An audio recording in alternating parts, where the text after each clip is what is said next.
ৰাইজ আজি এখন বিশেষ বজাৰলৈ যাম। বিশেষ বুলি কিয় কৈছোঁ মোৰ ভিডিঅ'টো শেষলৈকে চাব। বজাৰখন বিশেষ বুলি কোৱাৰ কাৰণ আছে, কাৰণ মোৰ এই ভিডিঅ'টোৰ পৰা আপোনালোকে শিকিবলগীয়া দুটামান কথা আছে। বজাৰখন দেখিলেই মনটো কিবা এটা ভাল লাগে। ইয়াৰ কাৰণ এটাই, ইয়াত পুৰুষ মহিলা বুলি কোনো কথা নাই। এই বিশেষ বজাৰখনত পুৰুষৰ সমানে মহিলাসকলেও দোকান পোহাৰ দিয়ে, কিন্তু ইয়াত চাব গ'লে পুৰুষতকৈ মহিলাৰ সংখ্যাহে বেছি।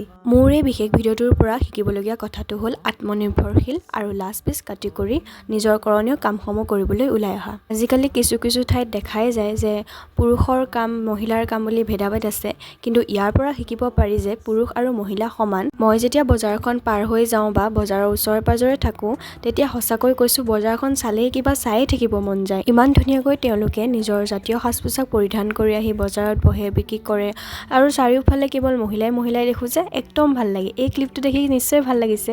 আৰু পিছে বজাৰত সকলোবোৰ শাক পাচলি পোৱা যায় দেই। বাকী মোৰ এই ভিডিঅ'টো চাই আপোনালোকৰ কেনেকুৱা লাগিছে কমেণ্ট ছেকশ্যনত জনাবলৈ নাপাহৰিব। এতিয়া পিছে মোৰ পিজিলৈ যাবৰ সময় হ'ল। আজিলৈ এৰিছোঁ, বাই, আকৌ লগ পাম।